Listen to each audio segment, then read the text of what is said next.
Hello and welcome students. So we were discussing aneuploidy, and what does this say? It says that when an organism has the normal number of chromosomes, then it is euploidy. Normally अगर जैसा हम चाहते हैं कि n या n के multiple यानी haploid या डिप्लॉइड हो तो वो euploid है. U means good. It contains a correctly organized set of chromosomes, जैसे एक डिप्लॉइड यूप्लॉइड है. लेकिन अगर उसमें एक क्रोमोसोम मिसिंग या एडिशनल है, एक या दो क्रोमोसोम्स मिसिंग है या एडिशनल है, then it is known as aneuploid, not good. जैसे 2n-1, एक क्रोमोसोम कम है क्योंकि एक गैमेट में एक कोई पर्टिकुलर क्रोमोसोम था ही नहीं, तो उस इंसान में फिर उस सेल में कितने क्रोमोसोम होंगे? 45. ठीक है. या फिर 2n+1 है क्योंकि किसी एक गैमेट में एक क्रोमोसोम डबल में था, वो दोनों मेंबर्स एक ही साथ चले गए, तो जब दो गैमेट्स जुड़ेंगे तो जाइगोट को क्या मिलेंगे? 47 क्रोमोसोम्स, एक क्रोमोसोम ज़्यादा मिल जाएगा. Then that is aneuploid. ठीक है. सो इसी तरह गैमेट में भी अगर नॉर्मल 23 की जगह 22 या 24 क्रोमोसोम है तो वो एन्यूप्लॉइड गैमेट है.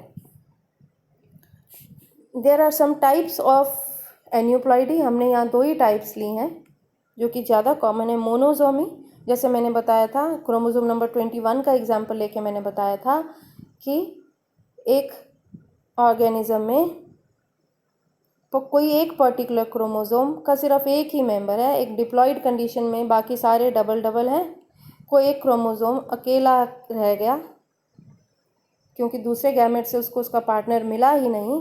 This is मोनोजोमी.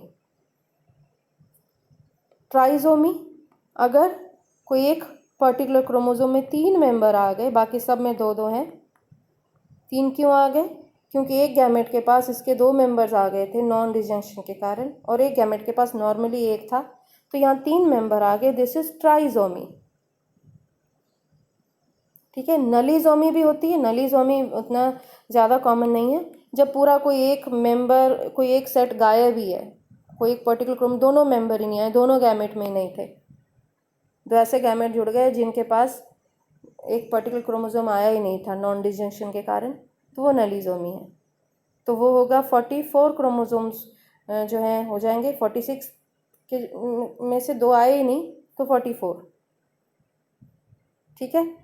या टेट्राजोमी भी हो सकता है, 2 एक्स्ट्रा आ गए, 46 की जगह 48, मतलब 2 ऐसे गैमेट्स आपस में जुड़ गए, दोनों के पास एक एक क्रोमोसोम एक्स्ट्रा थी. तो वो कंडीशंस जो हैं उतनी कॉमन नहीं है. So I am not discussing them.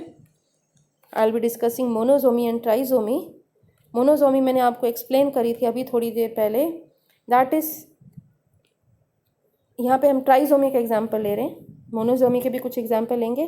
Trisomy, chromosome number 21 की ट्राइजोमी मैंने एक्सप्लेन करी थी. ये एक डिप्लॉइड सेल है, सभी क्रोमोसोम्स के 2-2 मेंबर हैं, कैरोटाइप बना हुआ है. क्रोमोसोम नंबर 21 2 की जगह 3 आ गए. क्यों?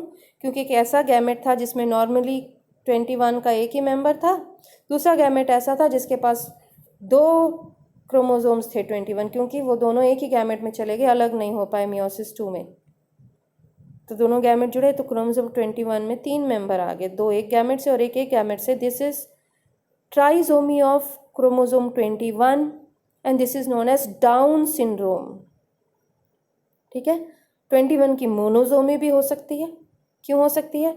क्योंकि जब मैंने ये बताया कि 21 के दोनों मेंबर एक ही गैमेट में चले गए, तो ज़रूर कोई एक ऐसा गैमेट रह गया होगा जिसको 21 मिला ही नहीं, क्योंकि उसका जो मेंबर जो 21 मिलना था वो तो इस गैमेट में चला गया. तो अब ये गैमेट जब किसी नॉर्मल गैमेट से जुड़ेगा जिसके पास 21 एक है, तो उस मेंबर के पास 21 की एक ही कॉपी होगी, वो मोनोजोमी. ये दोनों नहीं होंगे, उसके पास 21 एक ही होगा, वो मोनोजोमी होगी. So trisomy of 21 is known as Down syndrome. यहाँ पे एक पिक्चर दिखाई गई है. This person is suffering from Down syndrome. इनके फेशियल फीचर्स आप देखोगे, these are peculiar features for Down syndrome. And what is the reason behind that? This person has 3 members of chromosome number 21। Zygote को 3 मिले थे, zygote से पूरी body बनी। हर एक सेल में क्रोमोसोम नंबर 21 के 3 मेंबर्स हैं। और ये एन्यूप्लॉइडी इसीलिए है क्योंकि सिर्फ एक सेट में ये चेंज है। तो क्या फीचर्स हैं, आपको भी मैंने फेशियल फीचर्स दिखाए थे। हाइट शॉर्ट होगी, डिजिट्स मतलब हाथ पैर की उंगलियां छोटी होंगी, फेस में स्कल ब्रॉड होगा, आपको दिख रहा है वहाँ पिक्चर में, टंग लार्ज होगी, डेवलपमेंट डिलेड होगी, मेंटली जो है आईक्यू थोड़ा कम होगा। सो आइज़ भी जो है नॉर्मल नहीं है, ईयर का शेप भी नॉर्मल नहीं है, स्कल ब्रॉड है एंड आईक्यू लेस है। सो दीज आर, सिर्फ एक क्रोमोसोम एक्स्ट्रा आने से इतना जो है चेंजेस आ जाते हैं। And let me tell you कि जो पहले 22 पेयर्स हैं, 22 पेयर्स जिनको हम ऑटोसोम कहते हैं, जिनमें बॉडी के फंक्शन की जो जीन्स हैं, अगर उनमें ये प्रॉब्लम हो, एक ज़्यादा या एक कम हो, तो ज़्यादा नुकसान होता है बॉडी को। Sometimes a individual is not able to grow up to maturity, क्योंकि वो बॉडी की फंक्शंस वाले एक क्रोमोसोम। लेकिन अगर लास्ट पेयर में मतलब सेक्स क्रोमोसोम में एक्स या वाई में एक ज़्यादा या एक कम आ जाए, तो फिर इतनी प्रॉब्लम तो होती है, लेकिन इतनी ज़्यादा प्रॉब्लम नहीं होती जितनी कि पहले 22 पेयर्स में इंक्रीज़ या डिक्रीज से होती है। बिकॉज सेक्स क्रोमोसोम्स का बॉडी के नॉर्मल फंक्शनिंग में उतना योगदान नहीं है। ठीक है, now you have understood the reason behind aneuploidy. Now will be looking at some karyotypes. नीचे जो ये 3 है, these are the karyotypes. This one is the normal one. Let me enlarge it. पहली वाली नॉर्मल है, सभी क्रोमोसोम डबल में है। दूसरी वाली में आप देखोगे क्रोमोसोम नंबर 3 एक ही है, मतलब मोनोजोमी ऑफ क्रोमोसोम 3 एक ही है, क्योंकि एक गैमेट में क्रोमोसोम 3 आई नहीं, वो खाली रह गया, क्योंकि उसके कॉरस्पॉन्डिंग गैमेट में क्रोमोसोम नंबर 3 2 चली गई, और अगर वो किसी गैमेट से जुड़ा तो ऐसी कंडीशन बन गई जहाँ पे क्रोमोसोम नंबर 3 में 3 मेंबर्स आ गए, थर्ड में 3 मेंबर्स आ गए, 2 एक गैमेट से और एक गैमेट से। This is trisomy of chromosome number 3। तो ये दोनों कंडीशंस एन्यूप्लॉइडी हैं, one is monosomy, one is trisomy. तो एक्चुअल में ये ह्यूमन कैरियोटाइप में आप देख सकते हो, what is this, this is trisomy of chromosome number 13। 2 एक गैमेट से मिली और एक गैमेट से मिली, गैमेट के पास एक होनी चाहिए, 2 आ गई एक गैमेट में, तो यहाँ पे 3 मेंबर्स आ गए। और यहाँ क्या गड़बड़ है, this is monosomy of chromosome number 21 की मोनोजोमी है, क्योंकि एक गैमेट के पास एक थी, दूसरे के पास एक थी नहीं, उसके दोनों मेंबर्स किसी और गैमेट में चले गए, और वो गैमेट किसी से जुड़ा तो 3 मेंबर्स आ गए। वो डाउन सिंड्रोम है, वो मैंने बता दिया आपको। So these were some karyotypes. Now some more defects are there. 2 defects हम डिस्कस करेंगे। ये जितने भी मैं डिफेक्ट्स बता रही हूँ, डाउन सिंड्रोम, ट्राइजोमी, मोनोजोमी, ये कौन सी हेडिंग में आ रहे हैं, ये एन्यूप्लॉइडी के हेडिंग में आ रहे हैं। पॉलीप्लॉइडी एंड एन्यूप्लॉइडी, इसको आप एक और हेडिंग में पढ़ोगे, which is known as chromosomal disorders. ये क्रोमोजोमल डिसऑर्डर्स हैं, ठीक है, एक्चुअली क्रोमोसोम के नंबर के डिसऑर्डर्स, क्रोमोसोमल डिसऑर्डर्स। एक मैं पहले क्रोमोसोमल एबरेशंस बता चुकी हूँ, वो कुछ और है। वो एक क्रोमोसोम में जीन्स की गिनती में चेंज आना है, जीन्स की सीक्वेंसिंग में चेंज आना है, नंबर में चेंज नहीं आ रहा। क्रोमोसोमल डिसऑर्डर्स में क्रोमोसोम के नंबर में चेंज आ रहा है। पॉलीप्लॉइडी सभी क्रोमोसोम्स के नंबर में चेंज आ रहा है, एन्यूप्लॉइडी किसी एक क्रोमोसोम के नंबर में चेंज आ रहा है। तो ये क्रोमोसोमल डिसऑर्डर्स में आते हैं, पॉलीप्लॉइडी एंड एन्यूप्लॉइडी, ठीक है। तो डाउन सिंड्रोम भी क्रोमोसोमल डिसऑर्डर में आ रहा है। Now next is Turner syndrome. Turner syndrome karyotype से आप ज़्यादा क्लियरली समझेंगे। ये कैरियोटाइप बना हुआ है, तो यहाँ सभी देखो नॉर्मल है, सभी में 2-2 मेंबर, लेकिन जैसे ही आप 23rd यानी सेक्स क्रोमोसोम तक पहुँचेंगे तो यहाँ सिर्फ एक ही मेंबर है, वो भी एक्स। दूसरा जो है, दूसरा एक्स हो सकता था या वाई हो सकता था, वो है ही नहीं, क्योंकि एक गैमेट से तो एक्स मिल गया, दूसरे गैमेट में क्रोमोसोम नंबर 23 एब्सेंट था। This is Turner syndrome. And how does it happen? एक क्रोमोसोम नॉर्मल है, सॉरी एक गैमेट नॉर्मल है, उसमें क्रोमोसोम नंबर 23 एक है और वो एक्स है। दूसरा गैमेट जिस मेल में या जिस ऑर्गेनिज्म में बन रहा था, ज़्यादातर मेल्स में ये वाली प्रॉब्लम टर्नर सिंड्रोम में, ये जो एक्स वाला नॉर्मल गैमेट है ये जनरली मदर से मिलता है, this is from mother, mother से नॉर्मली एक्स वाला गैमेट मिल गया। फादर से जो गैमेट आया उसमें 22 सिंगल क्रोमोसोम सी, 23rd नहीं थी। क्यों? क्योंकि जब ये एक्स और वाई ने सेपरेट होकर अलग अलग सेल में जाना था मियोसिस 1 में, और दोनों ने अलग हो जाना चाहिए था अपनी अपनी कॉपी के साथ, एक ने एक सेल में जाना था एक ने दूसरे में, ये दोनों नॉन डिसजंक्शन के कारण एक ही में चले गए। ठीक है, तो इस वाले को ना एक्स मिला ना वाई मिला, या फिर मियोसिस 2 में गड़बड़ हुई, चाहे मियोसिस 1 में हो या मियोसिस 2 में हुई। मियोसिस 2 में कैसे गड़बड़ हुई? मान लो ये जो दो एक्स थे या दो वाई थे, जो भी थे ये, वो दोनों एक ही साथ चले गए। पहले में एक्स और वाई दोनों अलग अलग हो गए। ठीक है, ये दो एक्स थे, इसमें से अब मियोसिस 2 के बाद एक ने एक गैमेट में जाना था और एक ने दूसरे में जाना था, ये दोनों एक ही में चले गए, इस गैमेट को कुछ भी नहीं मिला। या दोनों वाई एक में चले गए, इस गैमेट को कुछ भी नहीं मिला। तो चाहे मियोसिस 1 में हो या मियोसिस 2 में हो, या तो एक्स और वाई अलग नहीं हुए, या फिर मियोसिस 1 में अलग हो गए, मियोसिस 2 में अलग नहीं हुए, तो कोई गैमेट ऐसा बन गया जिसको क्रोमोसोम नंबर 23 मिला ही नहीं। ठीक है, तो एक गैमेट से क्रोमोसोम नंबर 23 आ गया, यूजुअली देखा गया मदर से ये एक्स वाला गैमेट मिल जाता है।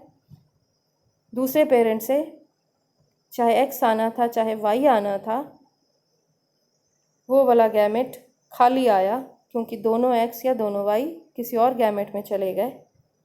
सो दिस विल हैव, बाकी 22 तो आए थे, सभी 22 पेयर कर गए, 23rd में एक्स अकेला रह गया। This is Turner syndrome. तो कितने क्रोमोसोम हो गए? 45, एक कम है। कौन कम है? दूसरा एक्स या दूसरा वाई कम है। अब ये मेल होगा या फीमेल होगा? क्योंकि इसके पास एक एक्स है, ये देखने में फीमेल, ठीक है, phenotypically it will be female, but female characteristics की कमी भी होगी क्योंकि दूसरा एक्स जो है नहीं है।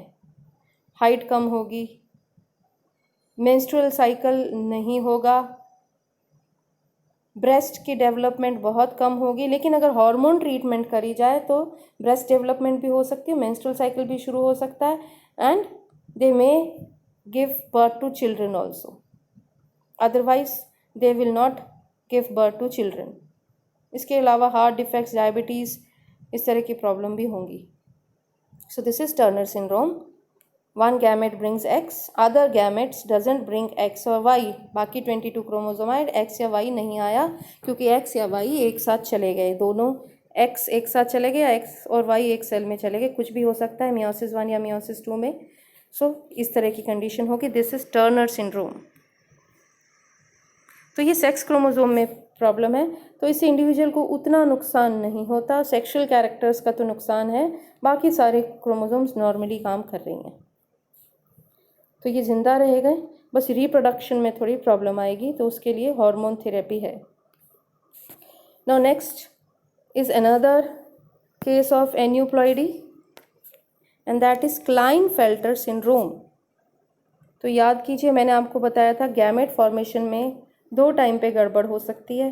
पहली गड़बड़, ये एक्स और वाई मियोसिस 1 के वक्त इसने अपनी कॉपी बनाई और इसने अपनी कॉपी बनाई, दो सेल में जाना चाहिए था, ये दोनों एक साथ एक ही सेल में चले गए, एक्स और वाई एक ही में चले गए, इस वाले को कुछ नहीं मिला, बाकी 22 क्रोमोसोम मिले हैं। ठीक है, या तो ये हो सकता है, या फिर क्या हो सकता है, एक्स और वाई अलग तो हुए,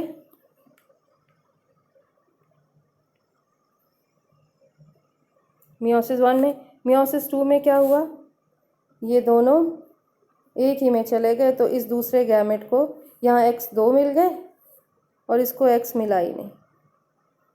या फिर इधर दोनों वाई एक साथ चले गए, इसको वाई 2 मिल गए और इसको वाई मिला ही नहीं।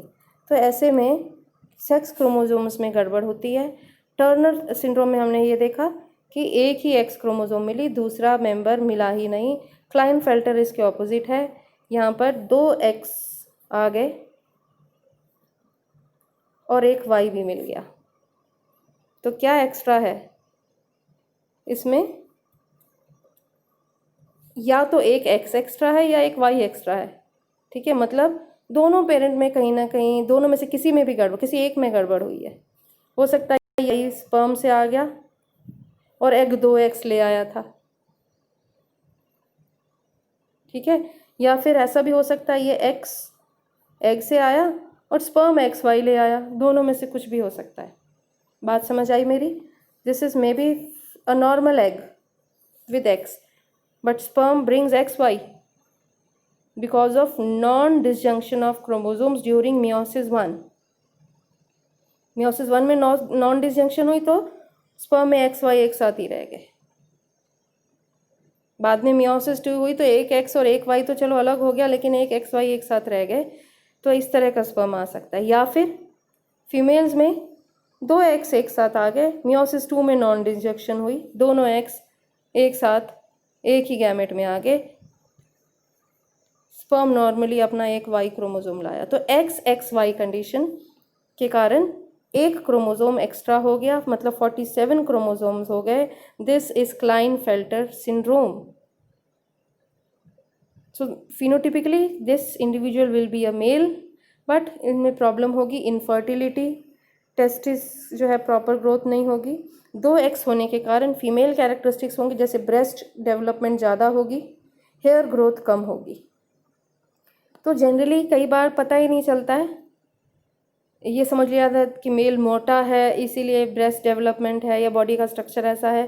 प्यूबर्टी तक इन सिम्टम्स का पता ही नहीं चलता, लेकिन प्यूबर्टी के बाद जो है अगर there is less interest in sexual activities, infertility की प्रॉब्लम आ रही है, तो फिर डायग्नोस करने पे ये प्रॉब्लम सामने आ सकती है। ये कभी कभी पहले भी पता चल जाता है। So this is Klinefelter syndrome, 47 chromosomes X X Y, ठीक है। तो और भी, ये सिर्फ ये नहीं, और भी कई तरह के सिंड्रोम हैं। जैसे ऊपर यहाँ पे एक्स वाई वाई सिंड्रोम भी है, एक मेल में स्पर्म में दोनों वाई एक साथ चले गए, फीमेल नॉर्मली एक एक्स लेकर आया था। सो ये भी हो सकता है। So many syndromes are there, we are not going to discuss all of them, but यहाँ पर एक चार्ट में मैंने कुछ syndromes शो करे हैं। तो सबसे पहले जो ये ऊपर जो शो करे हुए, these are मोनोसोमी और ट्राइसोमी ऑफ ऑटोसोम्स। मतलब पहले 22 पेयर में से कोई किसी में अगर एक क्रोमोसोम बढ़ जाए या कम हो जाए तो वो ऑटोसोमल एन्यूप्लॉइडी है, वो ज़्यादा नुकसानदायक है। डाउन, यहाँ सिम्टम्स हैं, आप अपने आप देख लो कि दीज आर द सिम्टम्स, मैं सिर्फ नाम पढ़ रही हूँ। डाउन सिंड्रोम पढ़ चुके हैं, 21 क्रोमोसोम 3 मिल गई हैं। Edward syndrome, trisomy of chromosome 18 के 3 member. Patau syndrome, Patau syndrome is a trisomy of chromosome number 13। Then there is trisomy 8, trisomy 9। तो अगर इनकी ट्राइसोमी है तो इनकी मोनोसोमी भी होगी, 21 की मोनोसोमी भी होगी, सबकी मोनोसोमी भी होगी। क्यों? क्योंकि कोई गैमेट ऐसा भी बना होगा जिसको ये वाले क्रोमोसोम मिले ही नहीं होंगे, क्योंकि किसी गैमेट में इनकी दोनों कॉपीज चली गई। Okay, now aneuploid in sex chromosomes, monosomy of chromosome X is Turner syndrome हमने अभी डिस्कस किया था। एक एक्स आया है, दूसरे पेरेंट से एक्स नहीं आया या वाई नहीं आया। Then trisomy of X, 3 X आ गए, एक गैमेट 2 एक्स ले आया क्योंकि नॉन डिसजंक्शन थी, दूसरा गैमेट नॉर्मली एक एक्स लेके आया। Klinefelter, additional chromosome X in a male karyotype, male individual है एक्स वाई, एक एक्स एक्स्ट्रा है, that is Klinefelter, that mean X X Y, ये अभी हमने पढ़ा था। नेक्स्ट है X Y Y, additional Y in a male, इसमें फिर मेल कैरेक्टरिस्टिक्स ज़्यादा होंगे, एग्रेसिव बिहेवियर होगा। क्योंकि एक स्पर्म XY लाया, सॉरी एक स्पर्म YY ले आया और एग से नॉर्मली एक X आया. So these were some conditions of aneuploidy. So this is all for now. In the next lecture we will be discussing about the other two types of mutation, that is chromosomal aberration and gene mutation. ये जो हमने पढ़ी हैं ये chromosomal disorders हैं, chromosome के number में disorders, उसको हम क्रोमोसोमल डिसऑर्डर्स भी कहते हैं, which are of two types, polyploidy and aneuploidy, which we have discussed. So this is all for now.